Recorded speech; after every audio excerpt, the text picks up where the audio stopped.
अपनी imagination power को full throttle में डाल दीजिए। अब कल्पना कीजिए कि आज अभी इस वक्त आप और मैं पृथ्वी पर नहीं हैं। हम एक ऐसे स्पेसशिप में बैठे हैं जो पृथ्वी से उड़ान भरकर विशाल ब्रह्मांड में यात्रा कर रहा है। इस यात्रा में हमारे स्पेसशिप की गति है स्पीड ऑफ लाइट, यानी 3 लाख किलोमीटर पर सेकंड से थोड़ी कम, यानी इतनी तेज कि हम सिर्फ पलक झपकते ही पूरी पृथ्वी के 7.5 चक्कर लगा सकते हैं। तो अपनी सीट बेल्ट बांधे रखिए, क्योंकि आज हम अपनी आकाशगंगा यानी मिल्की वे के बिल्कुल बीचों बीच जाने वाले हैं, जहां हमारी मंजिल है सेजिटेरियस ए, एक सुपर मैसिव ब्लैक होल।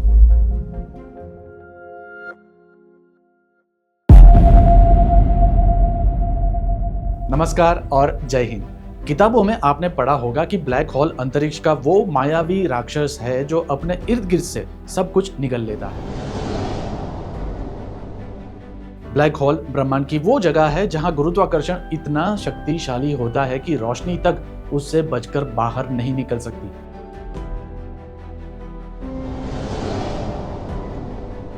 लेकिन एक मिनट, आपको बता दूं कि आज हम कोई हैवी वेट थ्योरी या विज्ञान का बोरिंग क्लास नहीं करेंगे। आज हम ऐसी अमेजिंग सफर पर निकले हैं जिसमें हम ब्लैक होल के एकदम पास जाने वाले हैं और उसके रहस्यों को बड़ी आसानी से समझने वाले हैं। हमारे स्पेसशिप की कमान AI पावर्ड कंप्यूटर के पास है, जो सफर के दौरान बीच बीच में कुछ इंटरेस्टिंग फैक्ट्स भी सुनाता रहेगा।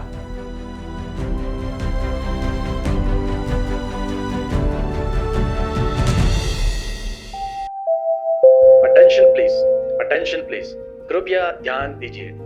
मैं फ्लाइट डेक से आपका कैप्टन बोल रहा हूँ। हमारी मंजिल सेजिटेरियस ए ब्लैक होल अब कुछ ही दूरी पर है। वहां पहुंचने तक आपको एक इंटरेस्टिंग इंफॉर्मेशन बताना चाहता हूँ। क्या आप जानते हैं कि ब्लैक होल बनता कैसे है? आइए आपको सुनाता हूँ एक विशाल तारे की कहानी।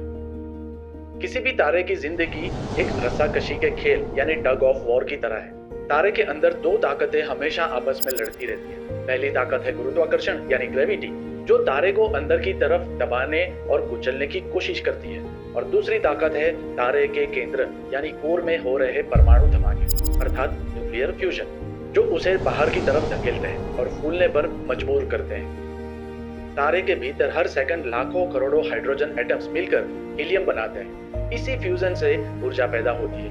यही ऊर्जा तारे को चमकाती है।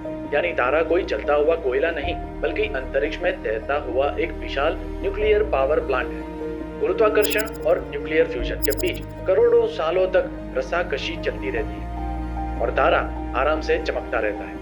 लेकिन जब तारे का सारा ईंधन यानी हाइड्रोजन खत्म हो जाता है, तब अंदर के परमाणु धमाके रुक जाते हैं। अब अंदर से बाहर धकेलने वाली कोई ताकत नहीं बची, और तभी ग्रेविटी बिना किसी रुकावट के उस पूरे के पूरे विशाल तारे को अंदर की तरफ कुचलना शुरू कर देती है। अब ये तारा अपने ही वजन से पिचकने लगता है। इस भयानक क्रंच से अंतरिक्ष का सबसे बड़ा धमाका होता है, जिसे सुपरनोवा कहते हैं। यह धमाका इतना रोशन होता है कि कुछ पलों के लिए इसकी चमक पूरी आकाशगंगा के अरबों तारों की कुल रोशनी को भी पीछे छोड़ देती है। और जब धुआं छटता है तो वहां तारा नहीं होता, वहां जन्म लेता है एक ब्लैक होल। मतलब ब्लैक होल किसी अंधेरे का जन्म नहीं है, वह एक तारे की मृत्यु के बाद बची हुई ग्रेविटी की अंतिम चीख है। तो अब सफर का आनंद लीजिए।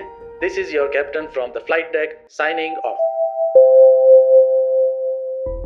लीजिए, बातों बातों में फाइनली हम अपनी मंजिल तक पहुंच गए हैं। यान की खिड़की से जरा देखिए, हमारे सामने मौजूद है हमारी आकाशगंगा मिल्की वे का राजा सेजिटेरियस ए ब्लैक होल। उसका वजन हमारे सूर्य से 40 लाख गुना ज्यादा है। लेकिन ये सारा का सारा वजन एक ऐसी जगह में सिकुड़ा हुआ है जो हमारे सोलार सिस्टम से भी छोटी है।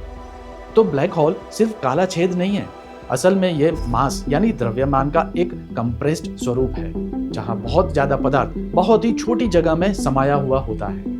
इस बात को समझने के लिए एक कंपैरिजन देखते हैं। अगर पृथ्वी को ब्लैक होल बनाना हो तो पूरी पृथ्वी को दबाकर एक छोटे से कंचे जितना करना पड़ेगा। हमारे सूर्य का व्यास लगभग 14 लाख किलोमीटर है। अगर सूर्य को ब्लैक होल बनाना हो तो उसे सिकुड़कर लगभग 3 किलोमीटर के व्यास में लाना पड़ेगा। चलिए अब सेजिटेरियस ए ब्लैक होल की तरफ नजर डालिए। आप इस काले गोले के चारों तरफ चमकती हुई आग की डिस्क देख रहे हैं। इसे एक्रिएशन डिस्क कहते हैं। यह अंतरिक्ष का सबसे बड़ा ट्रैफिक जैम है। जब आसपास के तारे और गैस ब्लैक होल में गिरते हैं तो वो प्रकाश की गति से इसके चारों तरफ घूमने लगते हैं। आपसी दबाव और फ्रिक्शन की वजह से यह गैस करोड़ों डिग्री सेल्सियस तक गर्म होकर चमकने लगती है। यह आग हमारे सूर्य के केंद्र यानी कोर से भी कई गुना ज्यादा गर्म होती है। अब हम अपने स्पेसशिप को सेजिटेरियस ए ब्लैक होल के अंधेरे गोले के बिल्कुल करीब ले जा रहे हैं। लेकिन सावधान, अल्बर्ट आइंस्टाइन ने कहा था कि जहां गुरुत्वाकर्षण ज्यादा होगा वहां समय धीमा हो जाएगा। हम अभी ब्लैक होल के इतने करीब है कि इसका गुरुत्वाकर्षण हमारे स्पेसशिप पर मौजूद समय को निचोड़ रहा है। अगर हम यहाँ ब्लैक होल के नजदीक सिर्फ 1 घंटा बिताते हैं तो पृथ्वी पर हजारों साल बीत चुके होंगे। पृथ्वी का इतिहास, भूगोल और नक्शा बदल चुका होगा। अगर हम यहाँ से पृथ्वी की तरफ टेलीस्कोप से देखें तो हमें इंसानी सभ्यता एक फास्ट फॉरवर्ड मूवी की तरह खत्म होती हुई दिखाई देगी। इन शॉर्ट, यह ब्लैक होल सिर्फ अंतरिक्ष को नहीं खा रहा, यह हमारे समय को भी खा रहा है। कृपया ध्यान दीजिए, this is your captain from the flight deck. अब हम उस सीमा पर है जिसे इवेंट होराइजन कहा जाता है। यह अंतरिक्ष में खींची गई वो अदृश्य लकीर है जिसे पार करने के बाद ब्रह्मांड का कोई भी नियम काम नहीं करता। लाइट भी इस लकीर को पार करने के बाद वापस नहीं आ सकती। चलिए एक लंबी सांस लीजिए क्योंकि हम स्पेसशिप से इस अंधेरे में झांकने वाले हैं। This is your captain signing off. Event horizon, यह ब्लैक होल की असली बाउंड्री है। ध्यान रखिए, इवेंट होराइजन कोई ठोस दीवार नहीं है। यहाँ कोई लोहे का गेट नहीं लगा, कोई बोर्ड भी नहीं लगा कि यहाँ से आगे जाना मना है। फिर भी यह ब्रह्मांड की सबसे डरावनी इनविजिबल लाइन है। इस लाइन को पार करने के बाद वापसी नहीं, न रॉकेट, न सिग्नल, न मैसेज, न लाइट, कुछ भी वापस नहीं आ सकता। इवेंट होराइजन को आप पॉइंट ऑफ नो रिटर्न की लक्ष्मण रेखा कह सकते हैं और इसीलिए अब हम इवेंट होराइजन से सुरक्षित दूरी बनाए रखेंगे। लेकिन क्या होगा अगर हम इवेंट होराइजन को पार करके ब्लैक होल के अंदर गिरने लगे? हमारे साथ एक भयानक घटना शुरू होगी। इसे विज्ञान की भाषा में कहते हैं स्पेगेटिफिकेशन।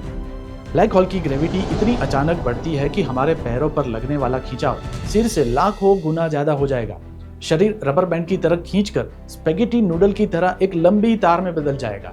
शरीर के एक एक अणु अलग हो जाएंगे, यहाँ तक कि हमारे शरीर के अंदर का डीएनए भी खींचकर टुकड़ों में बिखर जाएगा।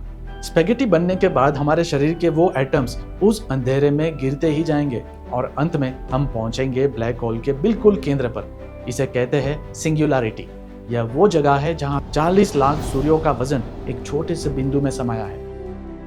हमारी आज की फिजिक्स, आइंस्टाइन की थियरी ऑफ रिलेटिविटी, हमारी सारी गणित इस एक बिंदु पर आकर फेल हो जाती है, क्योंकि विज्ञान को आज तक नहीं पता कि सिंगुलैरिटी के अंदर असल में क्या है। क्या यह सब कुछ मिटा देता है या क्या यह किसी दूसरे ब्रह्मांड में खुलने वाला दरवाजा है? कोई नहीं जानता।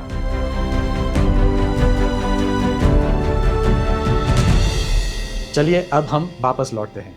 यान धीरे धीरे ब्लैक होल की ग्रेविटी से बाहर निकल रहा है। इस यात्रा से हमारी सोच बदल चुकी है, क्योंकि हमने सिर्फ एक ब्लैक होल को नहीं देखा, हमने देखा कि ब्रह्मांड कितना अजीब और मायावी है।